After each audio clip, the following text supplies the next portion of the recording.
Je suis partie de très loin pour revenir aussi loin. Dans un pays où le soleil se lève n'est pas un mythe. Bienvenue, Yokoso, dans mon voyage au Japon. Ce voyage que j'ai effectué au Japon était avant tout un voyage linguistique. Grâce à l'Education First, j'ai pu en apprendre mieux sur la langue. Dans cette première partie, je vais donc vous montrer un petit peu ma famille d'accueil, ce que j'ai mangé en premier repas là-bas, et bien sûr, je vous montrerai quelques lieux que j'ai pu visiter en premier. Bonjour à toutes, c'est Onako. Mon voyage au Japon, c'est parti. Tekimasu. En sortant et en reprenant ma valise, j'ai donc pris le monorail pour aller jusque Shinjuku. Le décor défilant ainsi devant la fenêtre, je décide alors de prendre des vidéos, de capturer des vidéos et quelques photos. Je ne suis pas au bout de mes surprises car, arrivé à Shinjuku, je prends une autre ligne pour aller vers Akihabara. Dans le monorail ainsi que dans toutes les stations de métro ou les métros, regorge de publicités toutes plus extravagantes, sérieuses ou plus improbables les unes que les autres. Les métros sont également des endroits très propres et en tout cas ils sont très peu salis ou marqués d'incivilité comme nous on peut le voir le plus souvent en Europe. Le Japon regorge de bonnes manières et de traditions, mais aussi de bonne modernité telles que ces rames de métro ou de monorail qui sont tout à fait sublimes. Pour y mettre un peu plus de détails, je suis arrivée, il était 5 h du matin. Pourtant, il montre quand même que le Japon est bien clair surtout le matin, d'où l'appellation du pays du soleil levant. Tokyo est déjà une ville très très grande, pourtant il y a encore des tas de buildings et diverses constructions, car oui, nous approchons également des Jeux Olympiques de Tokyo de 2020, donc la ville n'a pas cessé de s'agrandir pour autant. Donc oui, franchement, Tokyo est déjà une grande mégapole, mais qui accueillera peut-être encore d'autant plus de gens aux Jeux Olympiques de Tokyo de 2020.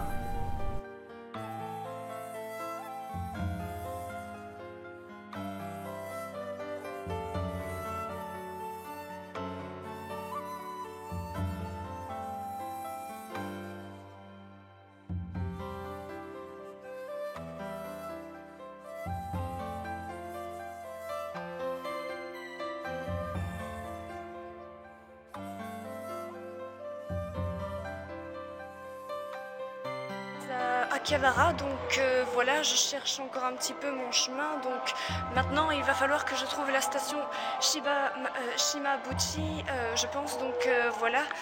Alors pour trouver ma famille d'accueil, ça ne sera pas complètement difficile, en tout cas j'espère que j'aurai l'aide de certains passants, etc., etc.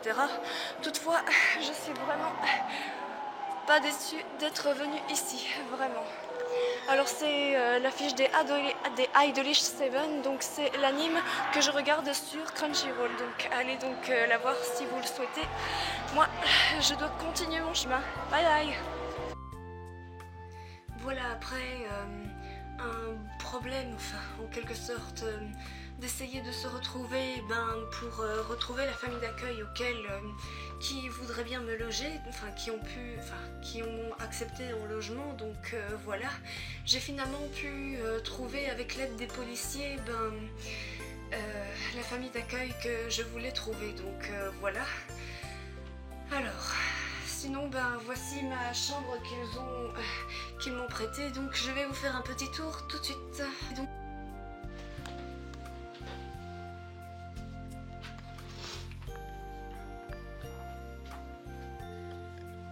Alors là, j'ai déjà déposé mes mangas ici, juste au cas où j'aurais besoin d'un petit peu de lecture, de toute façon.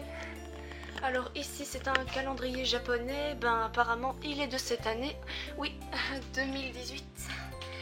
Et avec de jolis geishas là-dessus, donc à savoir, les geishas ne sont pas des prostituées, mais sont simplement des dames de l'art, donc voilà.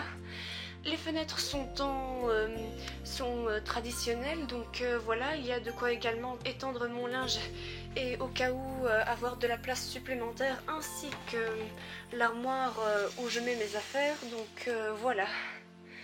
Et sinon, ben oui, tout est de l'époque, j'imagine. Maintenant, voilà, je suis franchement assez heureuse de voir une chambre si jolie.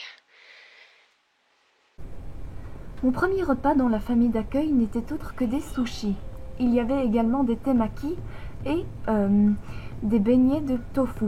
Je suis végétarienne, ils étaient au courant de mes souhaits, donc je suis végétarienne et ils m'ont quand même servi du poisson. Enfin maintenant le poisson j'ai quand même accepté parce que au Japon on mange beaucoup de poissons. La famille aussi m'avait prêté donc des baguettes qui étaient vraiment très très jolies, toutes mignonnes, des baguettes avec des sakuras, des cerisiers dessinés dessus. Cependant, ma famille d'accueil n'est pas au bout de ses surprises. Bon, eh bien, c'est le moment. J'ai pris mon bain, comme vous pouvez le constater, je suis en pyjama, donc oui.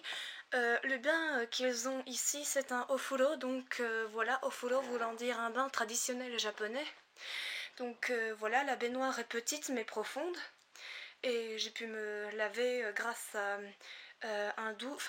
grâce à une douche, quelque chose comme ça. Donc voilà, je me suis lavé tout le corps et j'en passe pour les détails. Bref, maintenant je vais donc leur offrir mon cadeau qu'ils ignorent encore. C'est du chocolat belge. Donc voilà. Allez, je suis impatiente de voir leur réaction. C'est parti. Bon, eh bien, on dirait qu'ils ont apprécié, donc voilà, moi je suis contente d'avoir pu leur offrir quelque chose, donc voilà, moi demain je vais devoir régler mon horloge pour demain matin, 7h30 environ. J'espère que je pourrai me lever, du moins avec le décalage horaire, ça risquerait quand même d'être un peu compliqué parce que voilà, j'ai dormi l'après-midi, Enfin voilà, il s'est passé des choses, donc...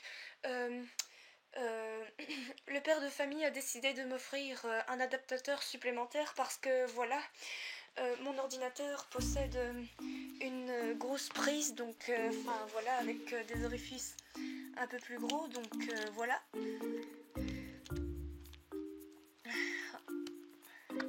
Donc voilà, je pourrais faire recharger donc mon PC. Donc oui, comme vous pouvez le constater, ce sont des prises anglaises que possède le Japon. Donc voilà, quand vous êtes au Japon, donc je peux vous dire qu'il faut vous adapter vous équiper d'un adaptateur. Donc voilà, au moins ça sera fait. Allez, moi, il vaudrait mieux que j'aille au lit, car demain m'attend une grosse journée. Et c'est en compagnie de Pikachu que je vais pouvoir dormir cette nuit. Et comme on dit au Japon, oyasumi nasai, donc je vais pouvoir dormir avec mon ami de mon enfant, enfin l'ami de mon enfance. Donc voilà, moi j'ai une bonne journée qui m'attend demain, donc comme je l'ai déjà dit, allez, oyasumi nasai. Dans le prochain épisode, nous irons à la découverte des rues les plus silencieuses comme les rues les plus bruyantes, des rues les plus extravagantes aux rues les plus simples et les plus sobres. Nous irons également à la découverte de mon quotidien, donc ne manquez pas le prochain épisode. Bye bye vous, sayonara, minasan.